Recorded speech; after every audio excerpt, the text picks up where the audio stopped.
19-уктуру. Жарым саат өттү го. Студенттер менен отурсам, коридордон чыга калып, "Мамбет!" деп кыйкырып чуркап келатат. Келип эле мени кучактап, "Жүрү, сынок!" деп эле шалпактатып өбө баштады. Отурдук. "Экинчи мындай болбойт, Мамбет. Извини, старика", деди.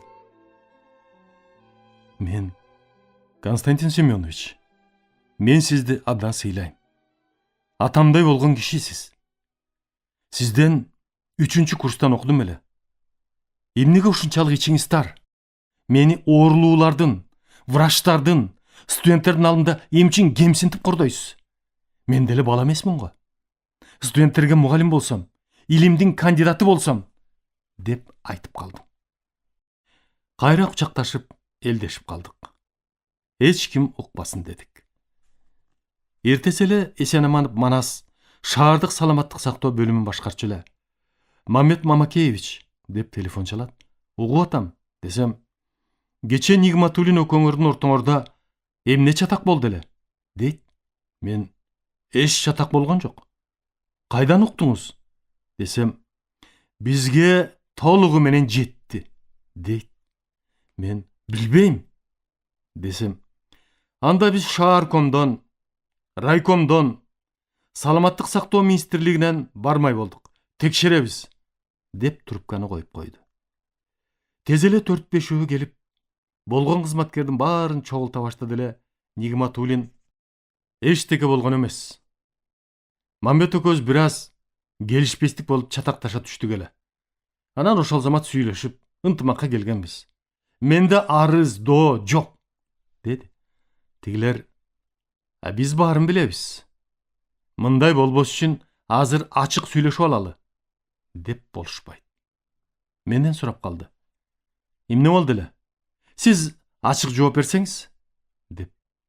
Мен: "Константин Семенович кичине ич тарлык кылып, ошондон чыгып кетти. Андай болсо, мага операцияга уруксаат бербесе, же өзү жасабаса, анда эмне кылыш керек? Константин Семеновичтин бир начар жери мен дегенди көп айтат. Мен да билем. Бул кишинин республикада саламаттык сактоо системасынын эмгеги зор. Ушул мен дегенди коюп, ич тарлыгын токтотсо, бизде талаша турган эчтеке жок. Кадимкидей иштей беребиз", дедим. Нигматуллин унчукпады. Сезип турат. Өзүнүн кемчилигин сүйлөп актанса, анда менин дагы оозум чоңураак ачылып кетмек. Тигилер акыл айтышып кетишти. Эртеси Надя Нигматуллина мага келип калды. Экөөбүз институтту чогуу окуп бүтүргөнбүз. Акушерчиликте ассистент болуп иштейт. Өтө сулуу кыз эле, окуп жүргөндө. Биз кийим жок тыртайып арыкпыз. Орусча эчтеке билбейбиз, ачка жүрөбүз. Надяны карап суктанып калчу элек. Кийими жакшы. Кээде көрсөтө шоколад жеп, биздин курсакты тызылдатчу. Жанына барып, татар эмеспи? Бирдеме десек, шылдыңдап, мурдун чүйрүп басып кетчү. Кийин саламаттык сактоо министрлигинде кадрлар бөлүмүн башкарган Таникеев деген бизден мурун бүткөн киши аялын, бала бакырасын таштап, ушул Надяга үйлөндү эле. Кийин биз чоңоюп, доцент болуп калганда, ушуларды эскерип: "Надя, эсиңде болсо керек. Бизди киши катарына санабай, шылдың кылчу элең го", десем: "Сволочь. Сен мага сөз айткан эмессиң. Айтсаң сага тиет элем", дейт. Таникеев ичкичтин эмеле. Тез эле кайтыш болуп кетти. Надя кийин акушерчиликте доцент болуп жүрүп, пенсияга кетти окшойт. Кийин мамилебиз өтө жакшы болуп, жакшы жолдош болуп жүрдүк. Ошентип эртеси угуп алып, мага эскертип келди. Келип эле ыкшып күлөт. "Мамбет, түндө үй бүлөбүз менен боорубуз эзилгиче күлдүк. Буга чейин уга элек Чыңгызхан деп өтө таап ат коюпсуң. Папамдын кыял жоругу үйдө деле, иште деле ошондой. Сүйлөшүп отуруп, папа, авторитетиң барында кет, пенсияга чык. Мамбет өсүп өнүп келаткан жакшы хирург, сага кыйын болуп калат", деп баарыбыз айтсак болбойт. "Жок, Мамбет көз элдештик. Эч чатак болбойт деп, деди. Кемпири, жогоруда айтпадымбы? Көз оору кафедрасынын башчысы эле. Менин көзүм рак деген. Бирок бир карындашы Какиш Рыскулова доцент эле. Өзү Нигматуллин буга чейин 2-3 автоавария болгон. Кийинчерээк нерв системасы дагы начарлап калган. Ошентип пенсияга кетип, кийин кайтыш болду.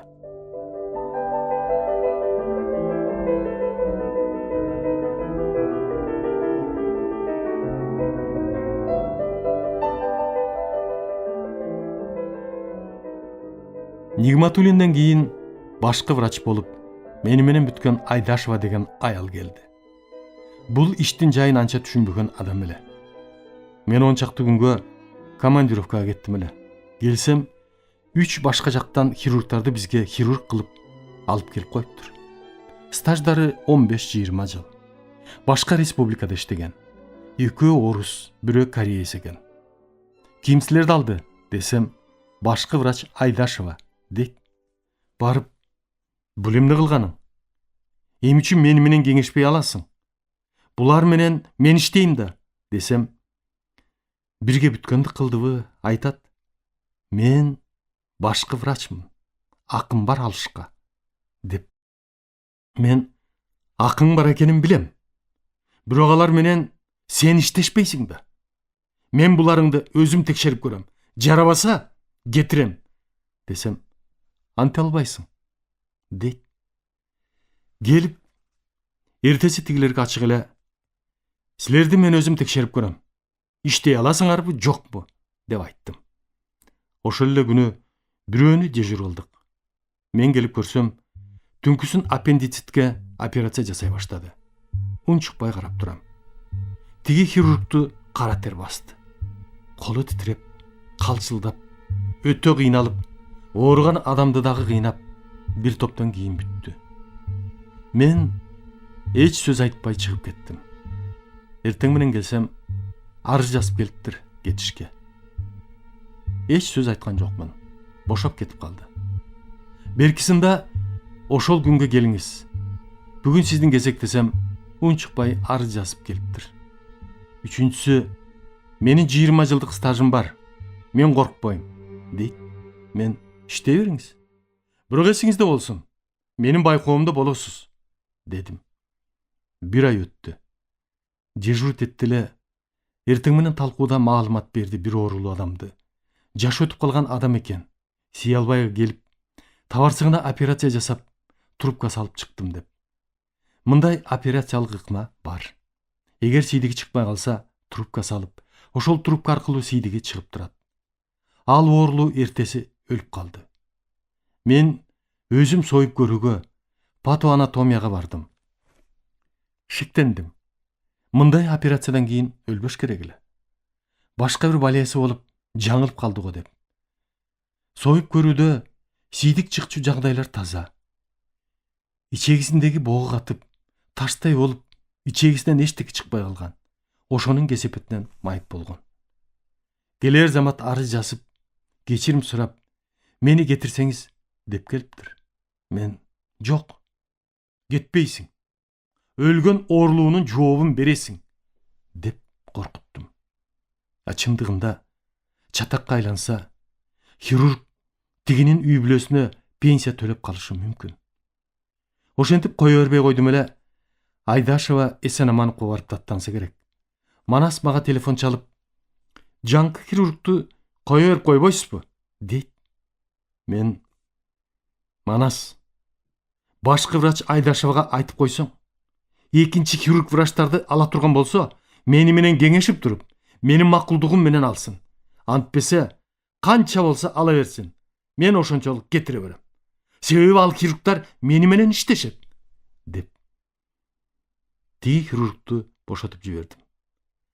Башкы врач Айдашеванын иш билбестигинен, оорукананы чоңдордон суранып атып, өзүм жасаган элем. Алар ушул күнгө чейин анын акыбалын көрүп туруп, ар дайым жардам берип келатат. Бир күнү шааркомдун экинчи секретары Анаш Абакировго операция жасап калдым. Анаш көрүп туруп, ремонтка жардам берип, ремонт башталып жасап атат. Айдашеваны ремонт жөнүндө түшүнүгү да жок. Менден сурап атпайбы? Мамбет, бу кайсы уюмдун жетекчилери ремонт жасап атат деп. Мен кереге таш деген СМУ жасап атат деп тамаша катарында айтып койсом, бул бечара министрликте өткөн жыйында хирургиянын ремонту болуп атат дейт. Министр кайсы СМУ жасап атат десе, кереге таш деген СМУ деп баарын күлдүрүптүр. Муну мага Үрпек Шаршыбаевич Галиев маркум айтып берди күлүп. Ошентип биздин кафедра, госпиталдык хирургия кафедрасы биротоло көчүп келдик. Анда ушул кечиктирилгис хирургиянын базасында профессор Фридман Максим Ефимович, Айдарбекова Рафа, Шашина Светлана, Бадалова Ирина, Янович Галина деген ассистенттер иштеп, окутууга шартыбыз, базабыз абдан түзүк кенен болуп калды. Ассистенттердин негизги милдети хирургиядан теориясын окутуу жана практикалык сабак катары оорулууларды көрсөтүү, аларга диагноз койгонду, операцияны көрсөтүп түшүндүрүп берүү. Бул жерде күн түн дебей операция жасалат. Демек, студенттердин практика өтүүсүнө абдан маанилүү. Мени күнүгө болбосо дагы 2-3 күн тынымсыз консультацияга, операцияга чакырышат.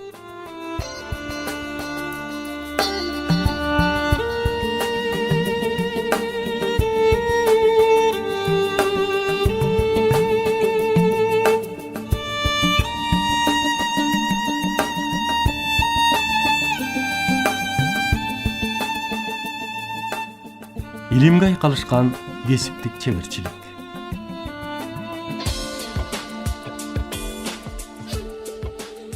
Ошентип жүрүп, келечегимди дагы унуткан жокмун. Ойлондум. Илимге дагы аракет кылып көрөйүн деп. Максим Ефимовичке кеңешке кирдим. Мен илимге аралашып, илимден тажрыйба алып, айкалыштырайын. Мага докторлук диссертацияга тема берсеңиз деп. Максим Ефимович: өзүң кандай ойлойсуң? Эмне менен иштесем деген оюң бар? Деп сурады.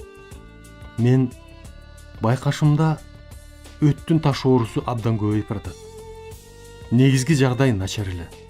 Андай кеселге кабылгандардын 40% өлүп атат. Мен ушуну менен иштеп, аракет кылып көрөйүн десем, профессор ошол замат макул болду. Мунун жакшы идея деп. Мен ойлонткону, бул оору менен эмне үчүн 40% кеселдүү өлөт? Оюм ушул өлүмдү азайтуу. Бизге келгендер дартты өтүштүрүп өтө кечигип келет. Негедир ошого чейин бул оору менен терапияга жаткызчу экен. Терапияда жата берип, дарынын алы келбей, өтү жарылып, перитонитке өтүп кеткенде бизге хирургияга которот. Бизде аргасынан операция жасалат. Операциядан кечигип, өтүшүп кеткен үчүн 40% өлүп атпайбы? Эгер өттүн ташы арыжылып өтүп кетсе, негизги түтүктү бууп калып, адамдын денеси саргарып кетет. Анда гепатит, инфекциянын оорусу деп, жаңылыштык менен инфекция ооруканасына түшөт. Мында дагы кармап, инфекция деп даарылап атып, кечиктирип, оорусун күчөтүп, боордун ишин бүткөзүп коет. Ооруган адамдын өтүндө таш болсо, алтын дары болсо дагы эч качан жардам кыла албайт. Жалгыз гана операция жасап алып салганда айыгат. План түздүк. Ошентип 1962 жылдан тартып докторлукка аракет кыла баштадым. Бул оору жөнүндө көптөгөн илимий адабиятты карап, окуп, жазып чыктым. Максатым өттүн анатомиясын, томографиясын, жүргөн түтүкчөсүн, анын аткарган милдетин изилдөө.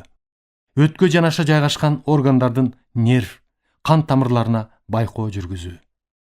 Докторлук диссертация жакташ үчүн 450 операция жасаш керек болду. Мында жалгыз гана операция жасоо эмес, башка калган машакаттарын да жасаш керек. Клиникасы, симптому, дифференциалдык диагноз, лабораториялык изилдөө толуп атат. Операция убагында боорунан, ар кайсы жеринен кичине алып, гистологиялык изилдөө жүргүзүү керек.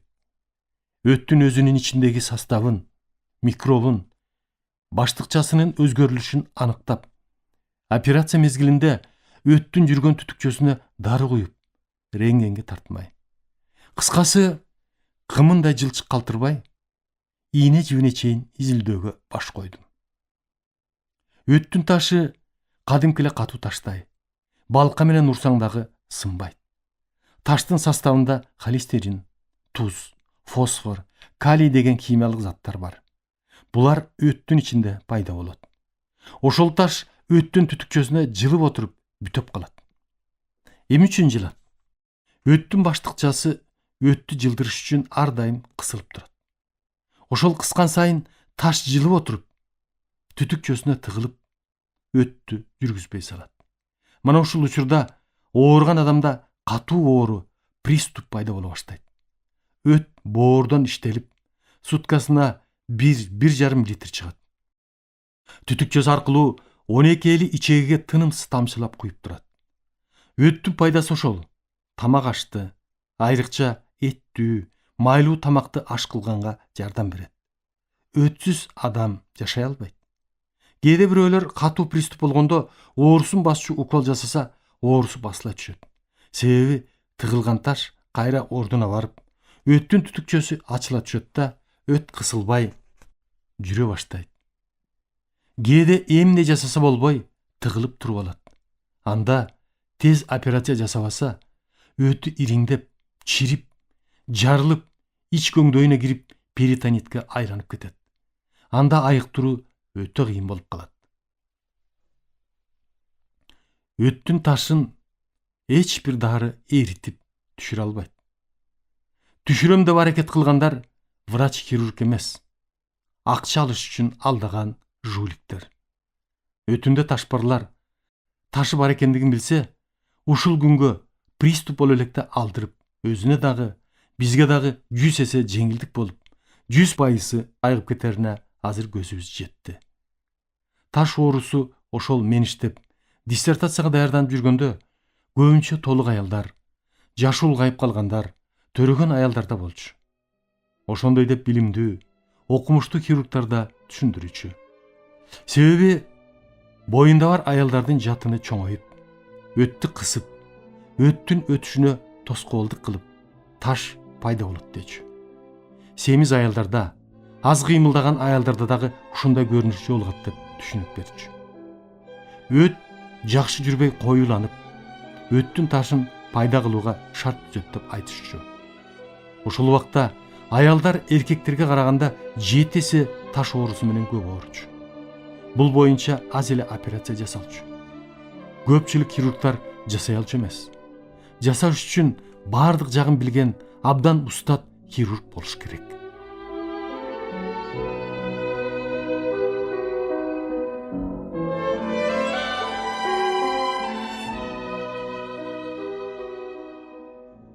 Мага пландаганы 450 операция дебедимби? Жылына бизде араң 20 операция жасалат. Анын 40% өлөт.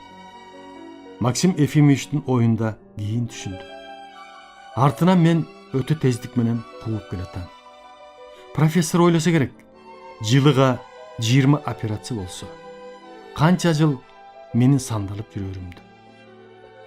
Мен министрлигине, шаардык саламаттык сактоо бөлүмүнө, поликлиникага, терапия клиникаларына, инфекциялык ооруканага тынбай барып, бул оору силердик эмес, бул оору хирургиялык оору, операциясы гана жанын сактап калат деп баарына түшүндүрүп, мындай ооруларды токтоосуз бизге хирургияга жибергиле, болбосо силер кармап атып перитонитке жеткизесиңер. Мен чоң чатак чыгарам. Силердин күнөөңөрдөн улам кармап атып ушундай акыбалга жеткиздиңер деп айтам. Бардыгы түшүнүштү. Дароо бизге жибере баштады. Көпчүлүгү жаш өткөн аялдар. Бардык операцияны өзүм жасап, күн-түн дебей, жанынан чыкпай өзүм карайм. Себеби айтпадымбы? Айыгып кетиш үчүн операциядан кийинки дарылоо, кароо бир топ деп. Ошол эле карыган адам, же эти өтө толук адам операциядан кийин өзү кенедей кыймылдай албайт. Эгерде сутка карабай, кыймылы жок жата берсе, өпкөсү начарлар өпкөсүнөн чочуп ооруп калуусу мүмкүн. Оор операциядан кийин өпкөсү иштебей, же начар иштеп калса, анда дагы майып болуп калышы ыктымал. Мындай болбош үчүн, өпкөсү жакшы иштеш үчүн операциядан кийин терең дем алдырып, кыймылдатып, капталдан оодарып жаткызып, аркасын спирт менен сүртүп, банка коюп аракет кылса, өпкө түзүк иштеп, пневмония деген болбойт. Карабаса дагы башка татаалдашуулар болуп кетиши мүмкүн. Ошентип, күн түн дебей тыным жок. Жан талашып атып, Максим Ефимович пландаган 450 операцияны 3 жылда аткарып койдум. 40% өлүмдү 3-4%га жеткирдим. Профессор таң калып, ошондо билдим чочуганын. Мамбет, диссертацияң көрүнүктүү болуш үчүн дагы 300 операцияны кошолу, деди. Мен макул болдум. Өттүн таш оорусу кээде өтүшүп, таш ары, жалпы өт жүрүүчү түтүккө өтүп кетет. Мындай убакта катуу приступтан кийин, эртеси же 2 күндөн кийин ооруган адамдын денеси, көзүнүн агы саргарып кетет. Себеби өт ичегиге түшпөй калып, өт кан аркылуу бүт денеге таркап кетет. Бул өтө коркунучтуу. Адамдын организми өттүн уусуна уулана баштайт. Ал акыбалы кескин начарлайт. Өттүн ташы өт бүткөн жерде кичине түтүк болуп, адегенде ошол түтүк жөгө капталып, ооруп, приступ болот. Мында дене саргарбайт. Себеби өт боордон иштелип чыгып, түз эле ичегиге түшөт. Саргарып кеткенде таш ары өтүп кетет. Мындай учурда операция жасап, алып салыш өтө оорго турат. Өтү да алынат. Андан ары жалпы өтчү түтүктү ачып, ташын таап алып салыш керек. Бул операцияны республикада мен биринчи жасадым. Кээде өтүшүп кетсе, ошол эле жалпы өт жүрчү түтүк иштебей, бүтөлүп калган учурлар болот. Мында өтө оор операция жасашка туура келет. Кандай болбосун, өт ичегиге түшүш керек. Өтсүз адам жашай албайт. Мындай учурда өттүн түтүгү керектен чыгып калса, анда 12 ичегинин же ички ичегинин башталышына башка жол жасап, ошол жасалма жол менен өт жүрө баштайт. Адамды өт менен мурунку калыбындай эле камсыз кылат. Бул өтө татаал операцияны дагы республикада биринчи болуп мен жасадым. Ошентип, кошкон 300 операцияны дагы 2 жылга жетпей бүтүрүп койдум.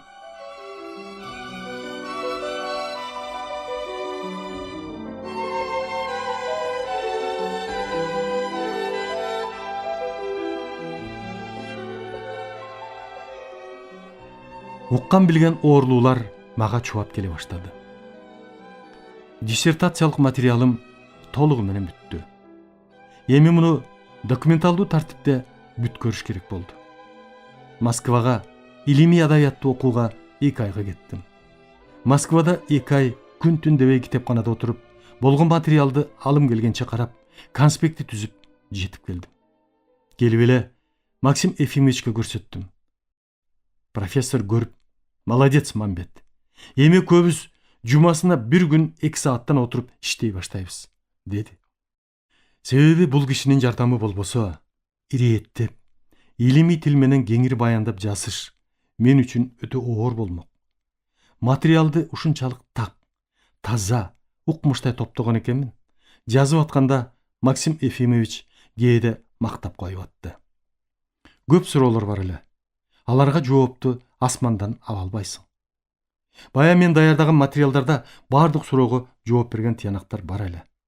Ошентип, дагы жарым жылча отуруп, мен профессор айткан күнү, айткан сааттан кечип көргөн эмесмин. Туура убагында келем. Аялы Филиге Яковлевна деген ушундай элпек, адамгерчиликтүү аял эле. Келген сайын жакшы тосуп алып, чай берип, эркелетип турчу эле. Булар жөнүндө өзүнчө. Бүтүп диссертациянын кол жазмасын көтөрүп алып, директорубуз Валентин Исабаева Абдылдаевнага бардым. Анда кыз жагы, эстүү, билимдүү, адамгерчиликтүү, өңдүү түстүү жакшы адам эле. Көрсөттүк, куттуктады.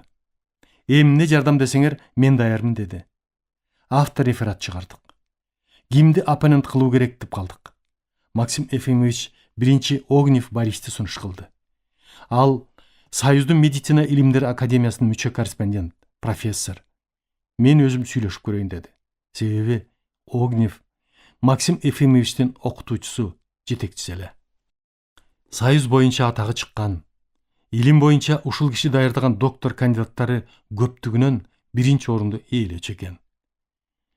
Экинчи оппонент Тажиктердин мед институтунун директору академик Тажиев. Үчүнчүсү өзүбүздүн академик Исакунович Ахунбаев.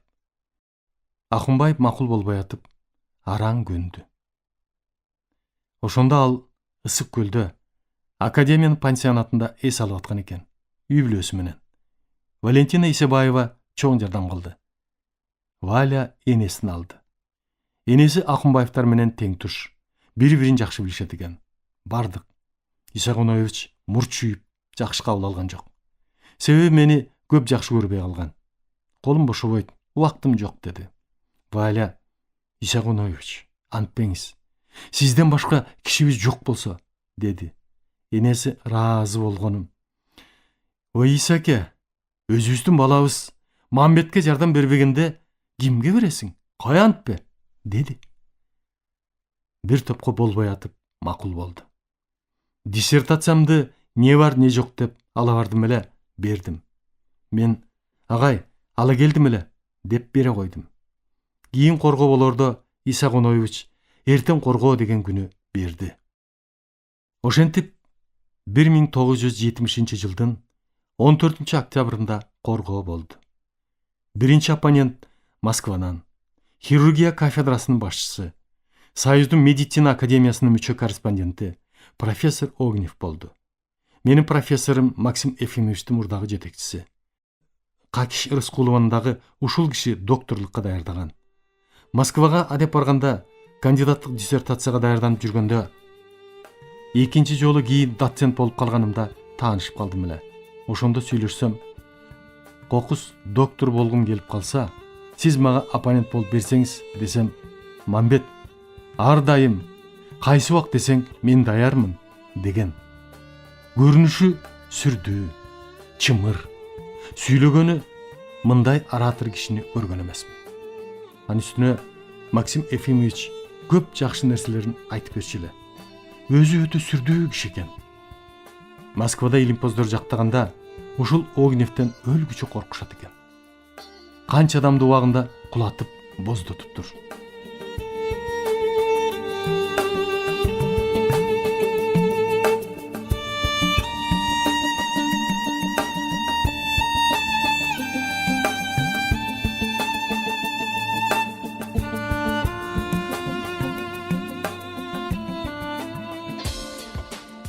Урматтуу радио угуучулар, сиздер адабияттуу уктуруубуздан Кыргыз Республикасынын баатыры, академик Мамбет Мамакеевдин «Мезгил жана инсан» аттуу автобиографиялык чыгармасын Кыргыз Республикасынын эмгек сиңирген артисти Эгемберди Бекболиевдин көркөм окуусунда уктуңуздар. Көркөмдөп музыкалаштырган Жыргал Аманова.